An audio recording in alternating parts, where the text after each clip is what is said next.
Hi, Lee Phillips here. Yeah, I'm a liar. I mean, an attorney still. Let me talk to you for a second about something called a see-through trust. And see-through trusts have been around for a long time, but we haven't paid much attention to them. They would allow you to, primarily, they were used to transfer an IRA to beneficiaries. In the old days, before 2020, before the Secures Act, we could put the IRA in, have the trust be the beneficiary of the IRA, and then the trustee could manage the IRA, but those assets, the IRA, could be stretched over the lifetime of the individual. They had to take out required minimum distributions based upon their lifetime. The Secures Act changed all of that, and it said, basically you got to take it out within 10 years. Now, there are exceptions, qualified beneficiaries. The spouse, kids that are under 21 can keep it in there, let it grow until they're 21, then they have the 10-year period to take it out. The Secures Act imposed this 10-year period and made it so we couldn't stretch it over a lifetime. Individuals who are chronically ill and don't meet 2 of the 5 or 6 or 10 or whatever it is daily functions. Incompetence, those people, they are beneficiaries who can still stretch it over their lifetime. But most people, when they get the IRA, they have to take it out within 10 years after the death. Now, it can still go into the trust, this so-called see-through trust. A see-through trust is a trust that's legal under the state laws. It defines the beneficiaries specifically. We know who they are. And it becomes irrevocable at the guy's death, or it's irrevocable before the guy's death. Man, something's got me. But it has to become irrevocable at the guy's death. So basically, you've got those 3 rules that we have to follow in order to have the see-through trust. And there's actually a 4th one. Can't remember it at the moment. I'll think of it in a minute. Not too big a deal. Irrevocable, beneficiaries. Think of it. But at any rate, this trust is set up, and your living revocable trust probably is a see-through trust. So you could make it the beneficiary of your IRA. It will have to, it'll divide up according to the assets, the IRA asset, according to who the beneficiaries are. But you've specifically named the beneficiaries in the trust. It's going to become irrevocable when you die? Well, maybe not. Because if I have the trust and it's just a regular trust for a couple, it doesn't split into A and B and all of that garbage, then when one spouse dies, it will just go to the second spouse. And then when the second spouse dies, it does become irrevocable. That means that it isn't a see-through trust when the first spouse dies. So we can't move the IRA to the kids. But you want the IRA to go to the spouse anyway. So name the spouse as the primary beneficiary and then name the kids as the secondary beneficiaries. They become defined beneficiaries when the second spouse dies and the trust does become irrevocable. We'll assume it meets state laws and everything is happy that way. So it allows you to put the assets into the trust.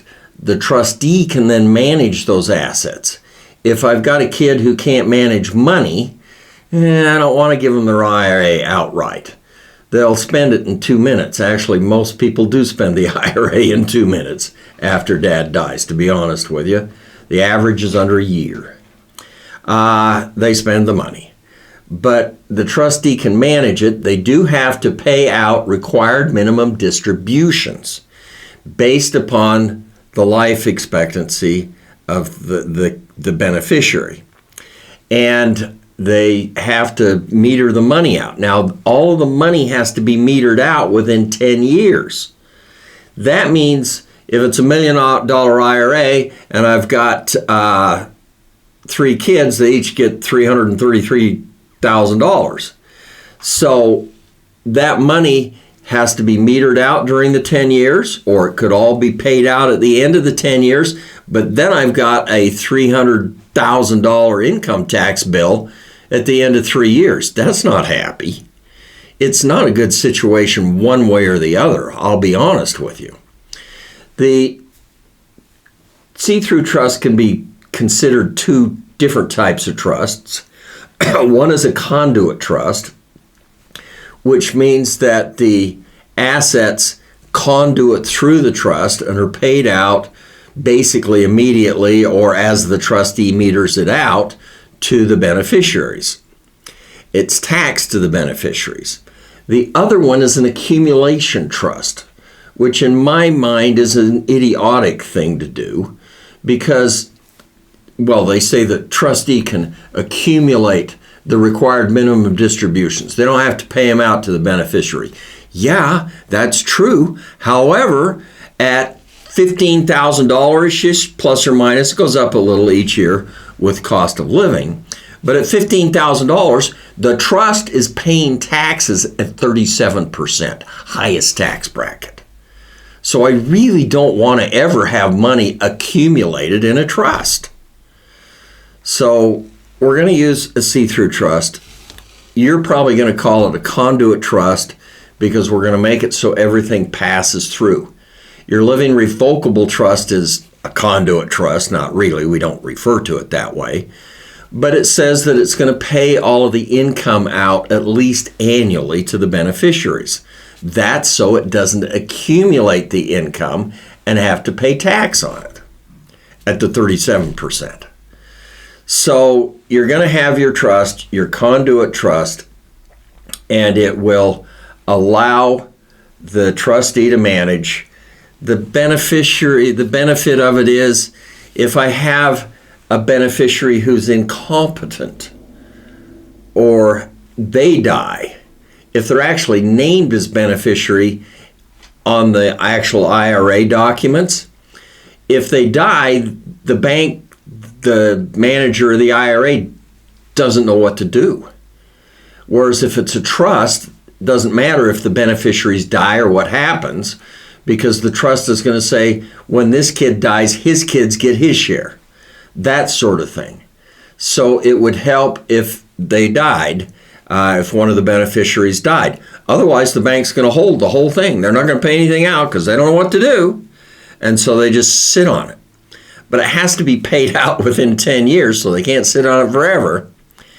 And if one of the beneficiaries becomes incompetent, then the trust can manage. So it has advantages. I would always name the spouse as the primary beneficiary, and then if you want to make your living revocable trust the secondary beneficiary.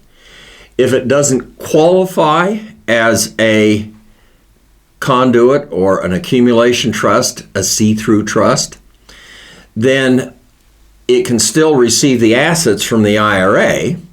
Actually, it's going to keep them in the IRA and pull them out a little bit at a time because we want those assets to continue to grow in the tax-preferred environment of the IRA. But if it doesn't qualify as the see-through trust, then they'll have to take it out within 5 years. They won't get the full 10 years. But like I say, most of them do qualify as see-through trusts, and it's not too big of a deal, and yet the financial planners are making a big deal out of it. So this is Lee Phillips talking about the see-through trust. Now, comment, give me your ideas for new ones. By the way, pick up the ebook, How to Use a Trust. You can just click down there, and don't forget to love us and like us and subscribe. That's what they want you to do. I remember that now.